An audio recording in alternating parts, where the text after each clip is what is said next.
Hello, guys and girls. The program you are about to hear will be both fun and educational, but it is not a substitute for medical advice. Although we are doctors, we are not your doctors.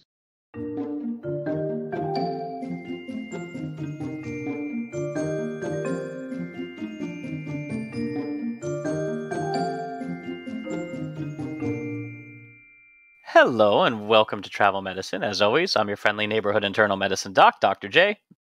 Heyo, Dr. Santhosh here, pediatric infectious disease doc and a researcher.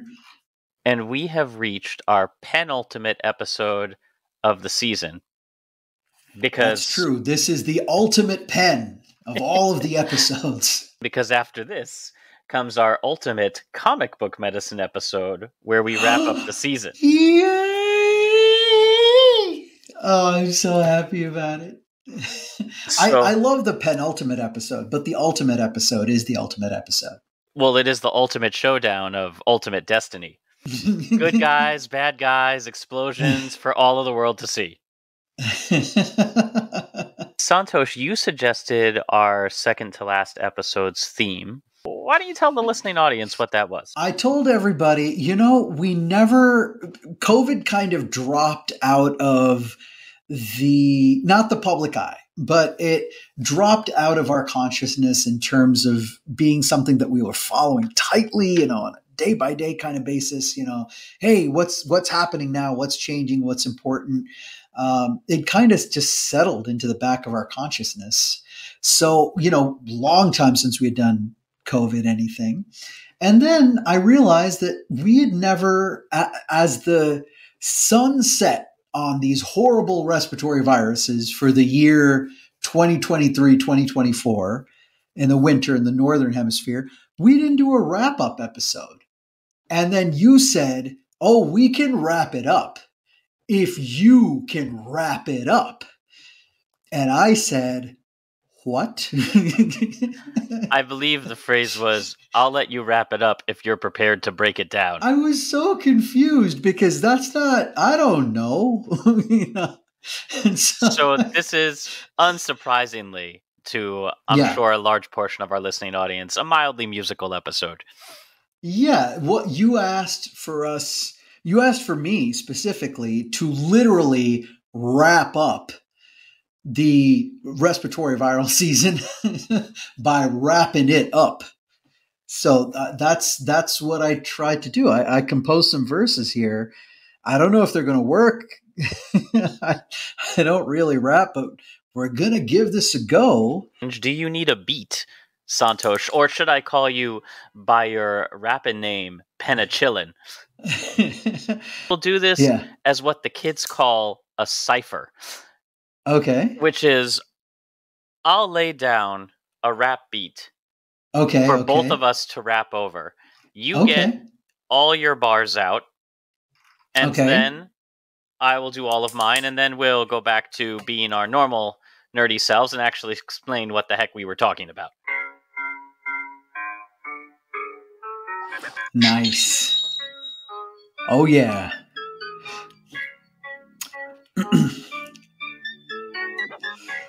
Let's take a deep breath and let it through. Oh no, achoo! RSV, COVID, flu, fever days of Christmas and New Year's too. Haven't seen a snot storm like this since 2022. Yeah, triple demic. How we gonna stem it? Mutants got me manic. That RNA gonna cause a panic. But hey, we got this. It's in our hands, just gotta wash them. Nirsivimab, new vaccine, son, jab it, squash them. H5N1, what have we done?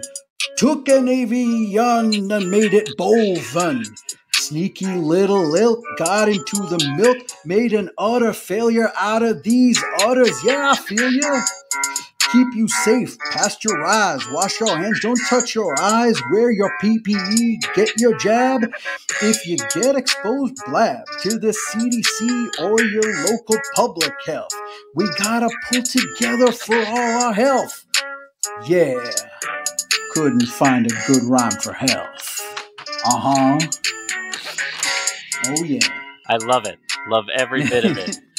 But now first, let's talk about RSV, a rising contender in infectious disease. After flu and colds, it's number 3, and it causes a cough, sore throat, and a sneeze. First discovered in 1950s, Dr. Morris Hillerman found some chimpanzees. He called the CCA for the coryza, but it turns out just the URI for the P's. It's also called orthopneumovirus. At all ages, it can get inside, inflames the lungs, causes bronchiolitis, and oxygen vaccines are the ways to fight it. If you get it when you're small, and we're sure you did, after all the majority of cases in kids, you stay home from school, have some snoop and sniff, but if you're immunocompromised, then you're in the shit. Oh, yeah. It's got 2 subtypes, A and B, who co-circulate and share between. They're equally severe, no king or queen, just an infectious tyranny. And if you got COPD, well, 25% of humanity can develop LRIs and worsen wheeze, ages like wine and severities.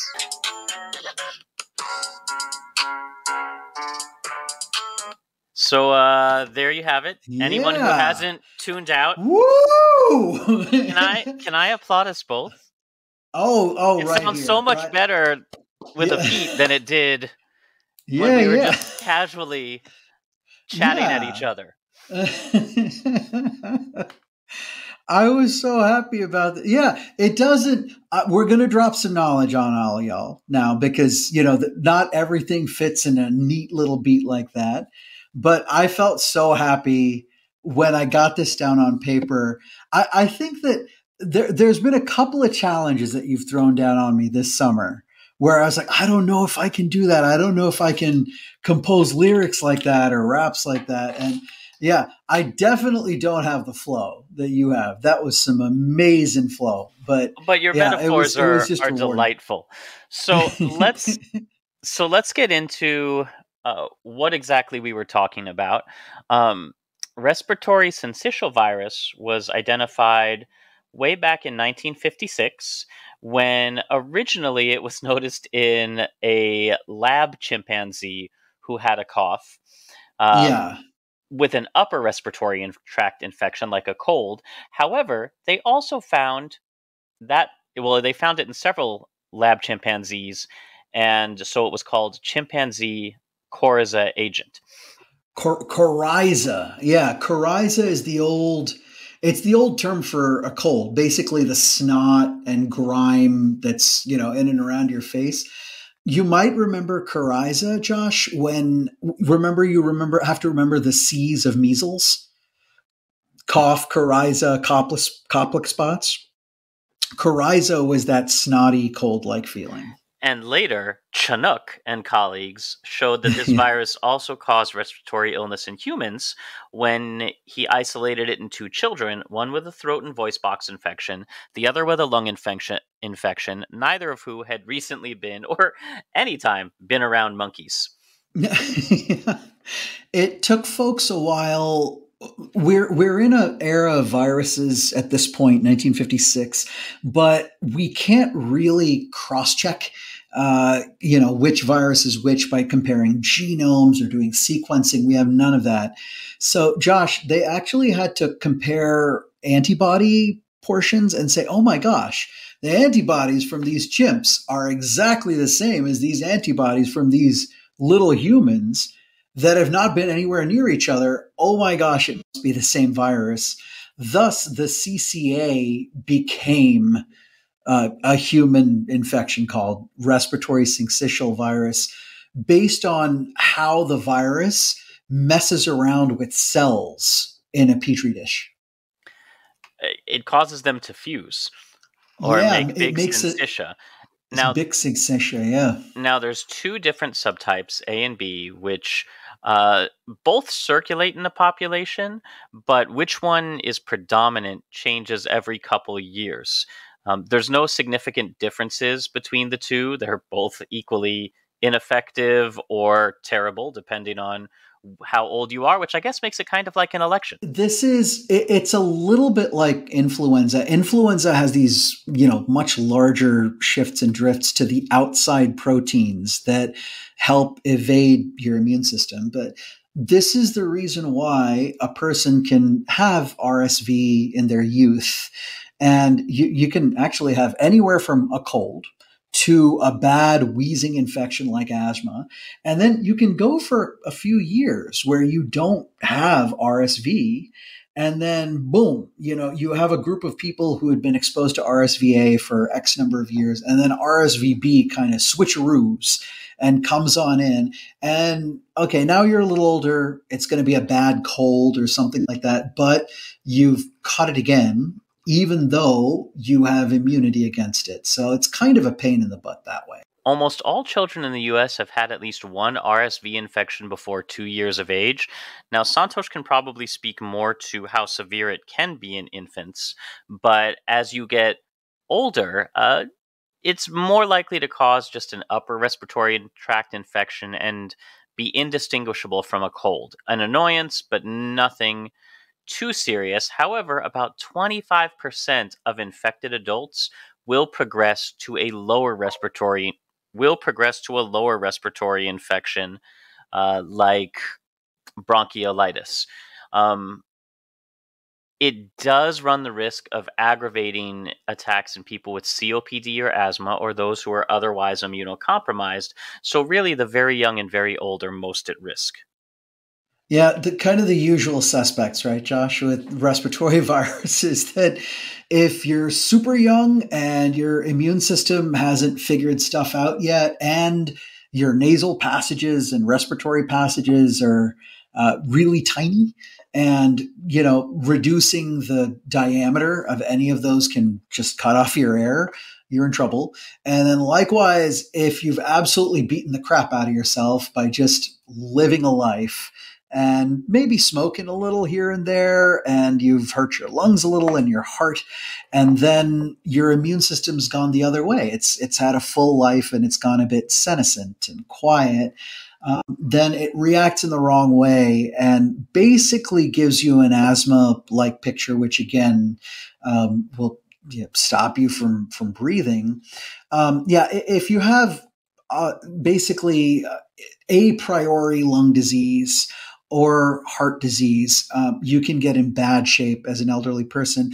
The counterpart to that in our babies is not just young babies, less than 3 months of age, but if they're premature and they needed ventilatory support when they were in the intensive care unit as little premature babies, and their lungs are immature and don't quite have the oomph that other babies do, they're even more at risk of getting that lower respiratory tract infection that you were talking about, and potentially dying from it. Now, we mentioned earlier oxygen as a main treatment or vaccines to prevent are really the main tools, but now not the only one. We also have a whoa there, Santhosh, bam-balam. Yeah. Yeah, we got a monoclonal antibody that just always makes me think of the song "Whoa, Black Betty." Yeah, exactly. So we got a new MAB. Absolutely. This one, it's classified as a vaccine-like product. So rather than being a shot that evokes immunity, this is a whole bunch of little wonderful antibodies packaged into a shot. And that antibody lasts for a good 5-6 months and protects a person from getting very, very sick. Now, Josh, we tried vaccination with RSV, like whole cell vaccine, formalin killed, and other vaccine components. The problem with RSV is that some of it is infection, and it can hurt your lungs and other parts. But some of it is this nasty thing that, COVID does this and flu does this. It tricks your immune system and your protective systems into overkilling. And so we actually found out that in the 1960s, when we tried to do a vaccine where we do the usual thing, we say, hey, here's a dead copy of this virus. Learn how to kill it and then, make immunity against it. What would happen is we actually evoked that exaggerated response against RSV, and we actually had more kids getting bad bronchiolitis and lower respiratory tract disease. So what we just had to say is that, let's get away from all of that. There was no vaccine development for a long time. And then here we found a really, really good solution, which is this, our antibodies really do protect us. So let's engineer a really good antibody against the bad parts of RSV so that when a person gets it, they already have good antibodies circulating. They bind it up, they kill off this virus, and it worked beautifully, Josh. We actually have now, after this winter, really good data that showed that nirsevimab, which is the one that we give to our babies and our older folks, that it really does protect and decreases our infections, like our bad infections that put us in the hospital, by something like 80 to 90%. It was fantastic. So we have managed to expand the treatment options available. I think that pretty much covers our RSV update, which means we should move on to our next. I believe you have a wrap up for that one as well. I do. As we move on to our next wrap up of respiratory season, let's lay down another beat for us. All right, Santhosh, this time, let me play you in before you give our next update. Because I think it's time that we jump on in the Wayback Machine. Join on a journey jogging not just through the time stream as we defeather facts about the flu that put you under the weather. Its first description by Perenchito in Italy's heathers. The foul plague dating back to the 18 whatevers. Subsequently, it rapidly, widely geographically acted quite happily on poultry and humanity. Merchants carrying is symptomatic, frantic, clucking to the German and Austria, where it got to pigs and mutton. But low pathogenicity makes it low probability. Most cases in your faces come from raptors outside your vicinity. So tell me, Santhosh, why has this flu gone to the birds and migrated back to humans? I'm going to tell you about it right here. H5N1, what have we done? Took an avian and made it bovine. Sneaky little ilk got into the milk, made an utter failure out of these udders. Yeah, I feel you. Keep you safe. Pasteurize. Wash your hands. Don't touch your eyes. Wear your PPE. Get your jab. If you get exposed, blab to the CDC or your local public health. We gotta pull together for all our health. So that might be the only raps we have left in us, but a brief timeline. The earliest description of avian influenza was northern Italy, 1878, when it was just noted as a contagious disease of poultry, of chickens. It was called fowl plague, like FOWL, to differentiate it from fowl cholera, which is exactly what you think it is. Yeah. Or fowl cholera. Cholera, sure. Well, I don't know that a lot of folks think about this, and this is really important. SARS-CoV-2, COVID, was and is zoonotic, meaning it's not a one species virus. It actually crosses from bats. Actually, we more than likely think pangolins over to humans. Influenza does the same thing. It mutates and it finds better and better hosts, kind of better adapted to whatever new mutant it is. And these things happen by chance, right? But the more we intermingle, the more that a flu can kind of pass or cross over.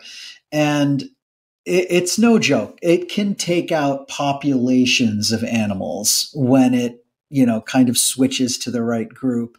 And you can imagine, Josh, chickens in a coop, right? Just like very squished together and everything else like that. They're almost like they're, what's the word?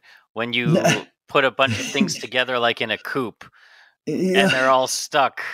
Yeah, they're squished, yeah. Like, Cooped up? No.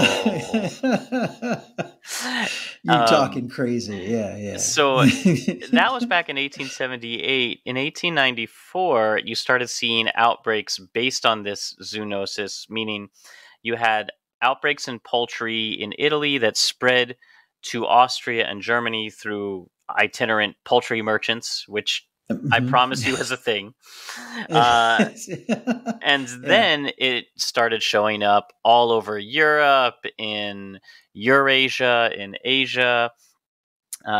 And it was identified by 1900 as a virus, even though influenza viruses weren't isolated till the 1930s.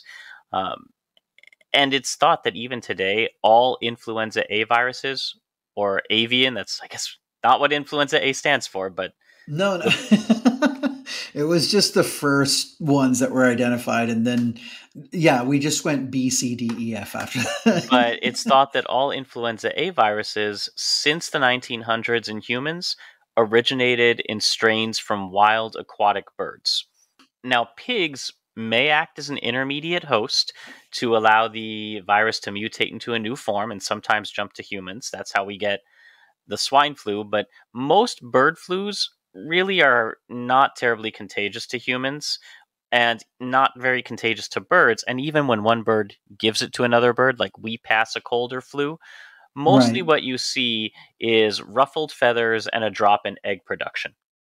Yeah, which actually, that could be important. That could be a problem if you're facing any kind of famine and you're depending on those eggs. Or they're from government chickens and you're waiting for a flu vaccine batch. Or you're waiting for a vaccine, right? Now, that can wreck your life because we talked about our government chickens and government eggs before. Those things do need to be pristine so that you can pass human strains of flu through those eggs in order to attenuate the strain and then be able to give it as a, kind of as a dud influenza to evoke immunity and protect us. If those birds and the eggs already have flu, you're kind of in trouble.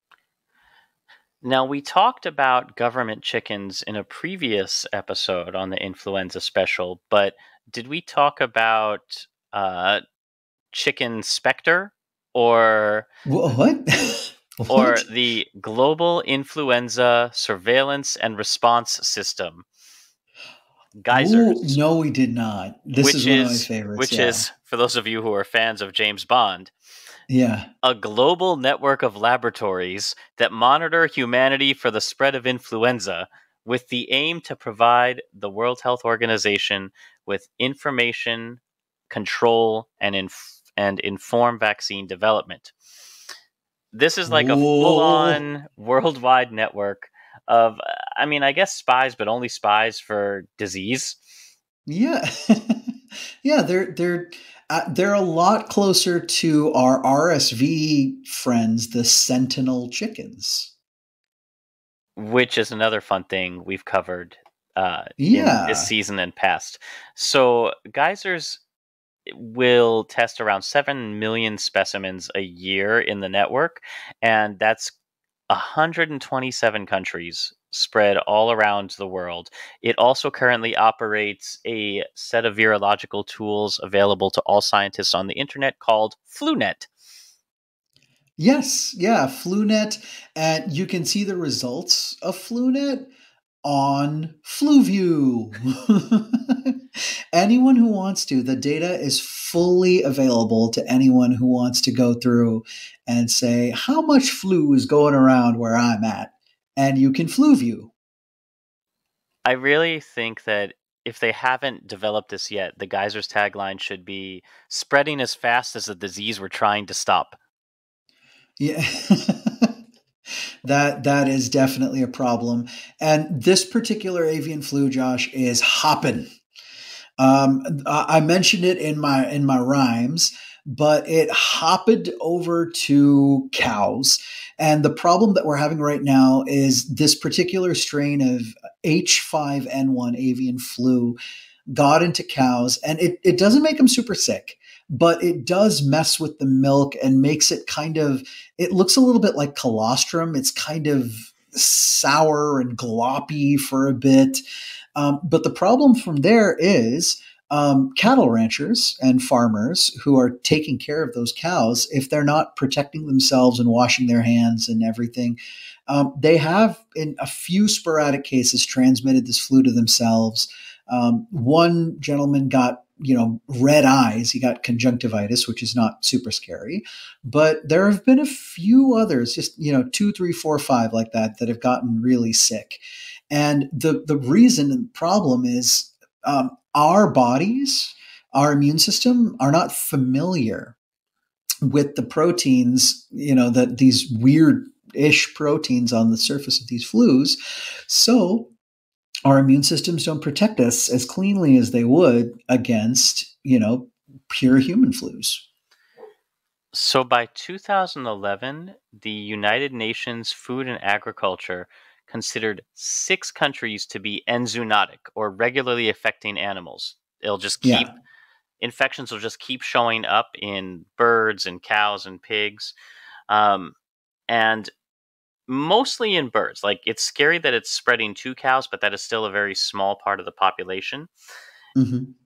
The zoonotic countries are Bangladesh, China, Egypt, India, Indonesia, and Vietnam. Now, you may notice a lot of those countries are known for open air markets. Yes. Yeah. And it's a problem because there's an understanding by the WHO and the rest of the world that, yes, these are important parts, not just culturally, but socially, of, a city or whatever it is.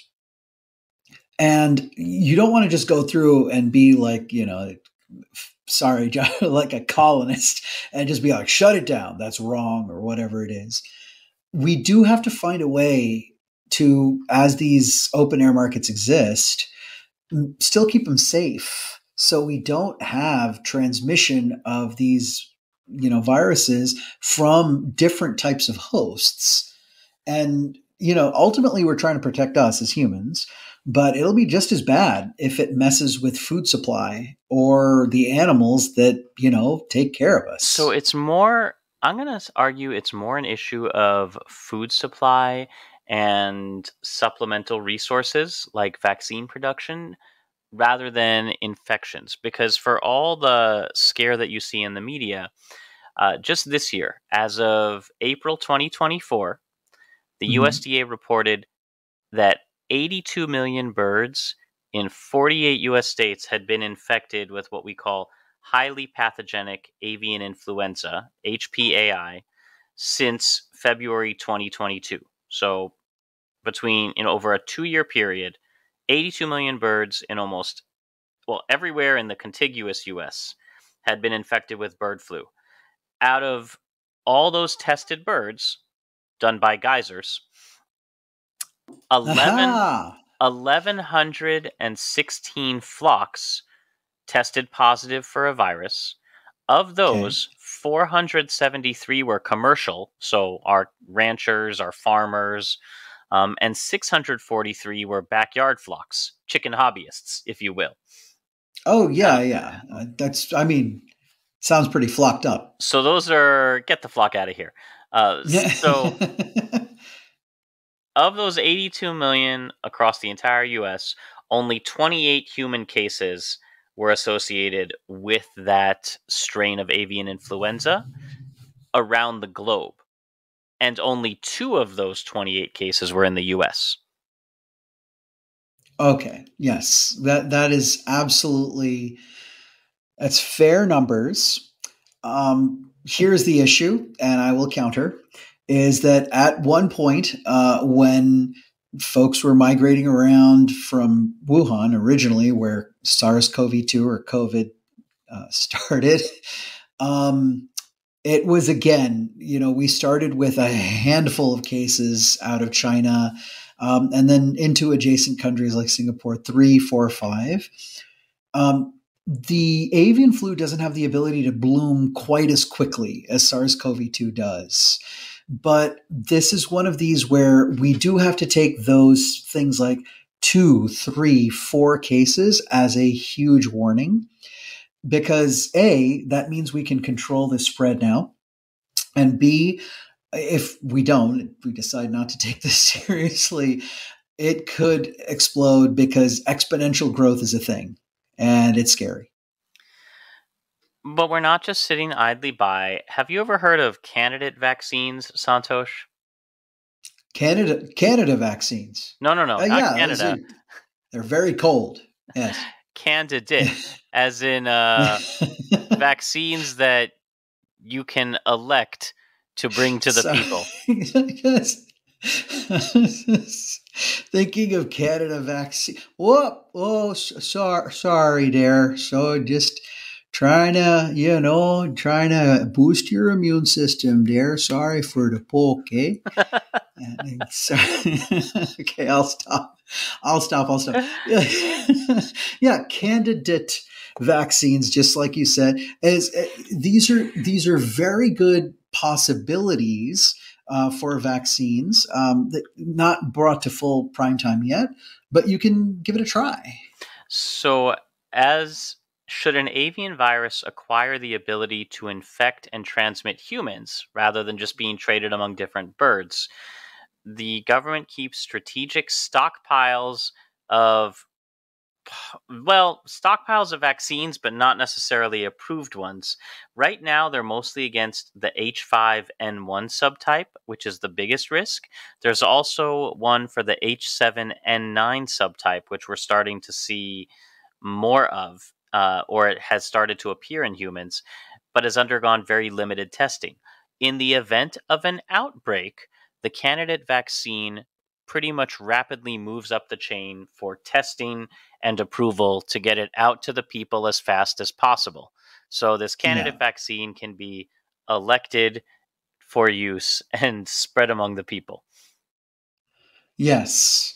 And that's these are lessons actually learned from COVID vaccine development in terms of moving quickly but safely through a pipeline to get effective protection to folks.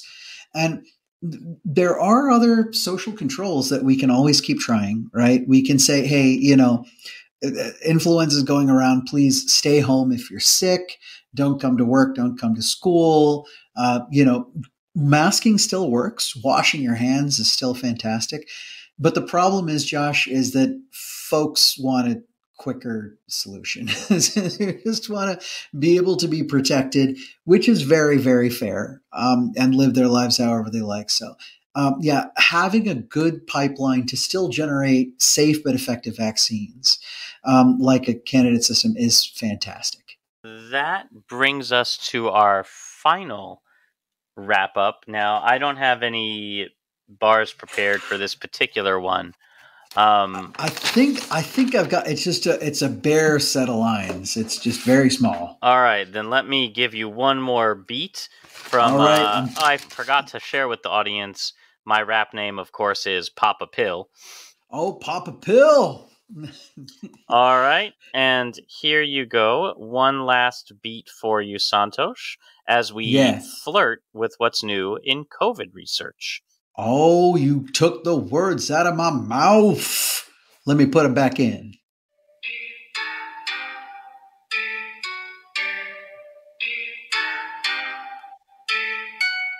SARS-CoV just sitting there. Everywhere. New guys set up shop. Virulence drop. Not gonna stop. Variants flirting. Spike protein positions turn in. 3046, 456, 572. Code to keep infecting. Dodging and ducking. Vaccines working? Kinda. If you boosted last winter, XBB gotcha. Cross protection moving all across ya. Oh yeah. That's what I'm talking about. Do you like that beat, or you want a different one? Ooh, that was very nice. Did I match up okay? You got there. The first one you were a little behind, but you know what? It's your beat, so No, I like it. It's good. Yeah. So we're talking about flirting, Josh. The COVID be flirting. Okay, COVID, swipe left. Yeah. No flirting. No flirting it's here. Flirt. We get down on scientists for not naming things fun. This one, I don't know if they maybe lost their goddamn minds. You can transpose your way right on out of here. I mean, it's honest. Like stepping back just a little bit, the COVID wasn't actually flirting.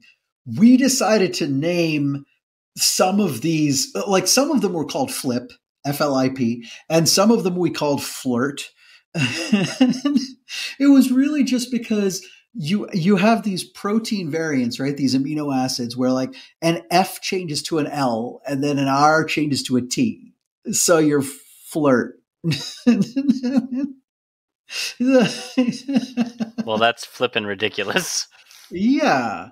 Well, so what's really going on here, right? So COVID infection is predicated on this protein that sticks out of the surface of it, called very appropriately called spike.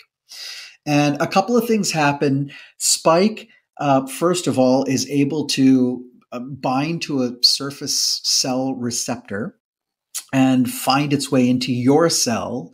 And then it's just a little bundle of RNA. That's all it is. And it uses your cell's machinery to replicate. It does break off a piece of that spike, and that thing circulates around and causes all kinds of bad inflammation, makes your immune system hyperreact. But that spike protein, those components of the spike protein are very immunogenic. And those are the ones that if they could please just stay still for like a hot second, we could just wipe the stupid thing out. But that's not what it do. It flips and flirts. And so at these amino acid positions that I talked about in my sweet, sweet lines, 346, 456, and 572, there have been important amino acid changes that allows COVID to evade your immune surveillance.